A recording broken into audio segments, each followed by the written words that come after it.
재판부는 정인이의 처참한 몸 상태를 조목조목 따지면서 학대의 증거를 설명했습니다. 특히 정인이가 숨진 당일 췌장이 잘리고 소장이 파열됐는데 실수로 떨어뜨린 게 아니라 눕혀놓고 여러 차례 밟았다고 판단을 했습니다. 이어서 박기환 기자입니다. 양모장 씨는 폭행 사실은 인정하면서도 심한 학대와 살인 혐의는 줄곧 부인해왔습니다. 정인이의 후두부와 갈비뼈, 왼쪽 견갑골이 부러진 이유가 생활하다가 부딪히거나 넘어졌기 때문이라고 주장했습니다. 하지만 재판부는 골절 부위 하나하나를 따져가며 다친 이유를 검토했습니다. 부검의 소견을 인용해 후두부는 긴 모양의 둔기로, 견갑골은 강목 등으로 맞은 것으로 봤습니다. 게다가 갈비뼈가 부러진 정인이는 극심한 고통에 손을 위로 올리지도 울지도 웃지도 못했을 텐데 병원조차 데려가지 않았다고 지적했습니다.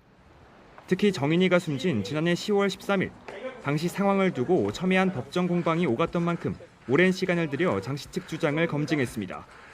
우선 장기 상태로 보아 사망 당일 정인이의 췌장이 잘리고 소장과 장 간막이 파열된 거로 판단했습니다.